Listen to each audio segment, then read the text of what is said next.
Armenia Azerbaijan की जंग में कूदा तुर्की। अजरबैजान की मदद को सेना भेजने को तैयार। तुर्की के कदम से तीसरे विश्व युद्ध का बढ़ा खतरा। दोस्तों, सुपर पावर रूस के पड़ोसी देशों आर्मीनिया और अजरबैजान के बीच नागोर्नो काराबाख इलाके पर कब्जे के लिए जंग चल रही है। लेकिन अब तक अप्रत्यक्ष रूप से इस युद्ध में शामिल तुर्की अब खुलकर अजरबैजान के समर्थन में आता दिख रहा है। मध्य एशिया में खलीफा बनने की चाहत रखने वाले तुर्की ने अब ऐलान किया है कि अगर अजरबैजान की ओर से अनुरोध आया तो वो अपनी सेना को भेजने के लिए तैयार है, और अगर तुर्की इसमें शामिल होता है तो तीसरे विश्व युद्ध का खतरा पैदा हो जाएगा। तुर्की के उपराष्ट्रपति फौत ओक्ताई ने कहा है कि अगर अजरबैजान की ओर से सेना भेजने का अनुरोध आता है तो तुर्की अपने सैनिकों और सैन्य सहायता को देने से हिचकेगा नहीं। हालांकि उन्होंने ये भी कहा है कि अभी तक इस तरह का कोई अनुरोध अजरबैजान की ओर से नहीं आया है। तुर्की ने अजरबैजान को अपना पूरा समर्थन देते हुए आरोप लगाया है कि आर्मीनिया बाकू की जमीन पर कब्जा कर रहा है। CNN के साथ बातचीत में तुर्की के उपराष्ट्रपति ने फ्रांस, रूस और अमेरिका के नेतृत्व वाले गुट की आलोचना की और कहा कि ये समूह नहीं चाहता है कि नागोर्नो काराबाख का विवाद खत्म हो।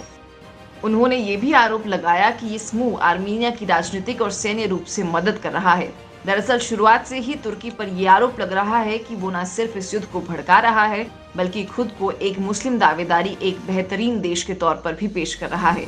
अब तुर्की की ओर से अजरबैजान में सेना भेज देने का आधिकारिक बयान सामने आया है। अब तक कहा जा रहा था कि तुर्की पीछे से अनाधिकृत तौर पर अजरबैजान का लगातार समर्थन कर रहा है। अजरबैजान एक इस्लामिक बहुल देश है जबकि आर्मेनिया पूरा ईसाई आबादी वाला देश है। इस पूरे मामले में तुर्की की भूमिका संदिग्ध रही है। माना जा रहा है कि तुर्की ही वो देश है जो अजरबैजान और आर्मेनिया को भड़का रहा है। अब तुर्की का ये बयान दोनों देशों के बीच युद्ध को और ज्यादा भड़का देगा। अगर ऐसा होता है तो अमेरिका और रूस खुलकर आर्मेनिया के समर्थन में आ सकते हैं। दोनों देशों की जंग खत्म करने आगे आया अमेरिका। आर्मेनिया और अजरबैजान के बीच जारी जंग को खत्म करने के लिए अमेरिका आगे आया है। अमेरिकी विदेश मंत्री माइक पोम्पियो ने दोनों देशों के नेताओं से मुलाकात की है ताकि विवाद के शांतिपूर्ण निपटारे को संभव बनाया जा सके। हालांकि इसकी उम्मीद बेहद कम दिखाई देती है। आर्मेनिया और अजरबैजान इस प्रस्तावित बातचीत से पहले भी एक दूसरे पर युद्ध भड़काने का आरोप लगाते हुए हमला जारी रखे हुए थे। दोनों देशों के अड़ियल रुख के चलते दुनिया पर एक बार फिर से विश्व युद्ध का खतरा मंडराने लगा है।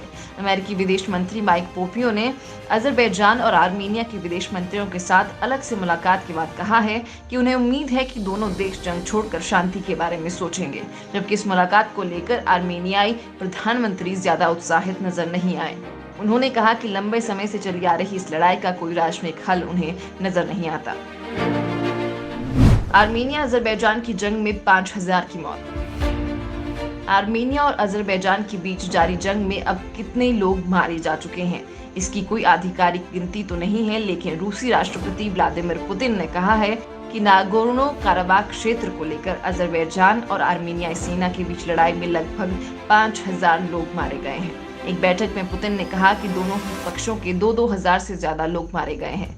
उन्होंने ये भी कहा कि रूस की तरफ से दोनों देशों के बीच शांति स्थापित करने के लिए कई प्रयास किए गए मगर बात नहीं बनी। वहीं नागोर्नो काराबाख का कहना है कि 27 सितंबर से अब तक उसके 874 सैनिक मारे गए हैं और 37 आम नागरिकों की मौत हुई है, जबकि अजरबैजान ने कहा है कि उसके 61 नागरिक मारे गए हैं और 291 घायल हुए हैं। अजरबैजान और आर्मेनिया के बीच भीषण युद्ध जारी है। दोनों देश एक दूसरे पर जबरदस्त बमबारी कर रहे हैं। सीजफायर के दावों के बीच ताबड़तोड़ बमबारी से अजरबैजान का 2 और शहरों पर कब्जा हो गया है। अजरबैजान और आर्मेनिया ने विवादित क्षेत्र में लड़ाई को रोकने के लिए दूसरी बार सहमत होने के कुछ घंटों बाद ही नए संघर्ष विराम के उल्लंघन का आरोप लगाया गया था। आर्मेनिया और अजरबैजान दोनों ने नागोर्नो काराबाख क्षेत्र में रविवार मध्यरात्रि से शुरू होने वाले एक नए मानवीय संघर्ष विराम पर सहमति व्यक्त की थी। इसकी घोषणा दोनों देशों के विदेश मंत्रालयों ने शनिवार शाम को बयान जारी करके की थी।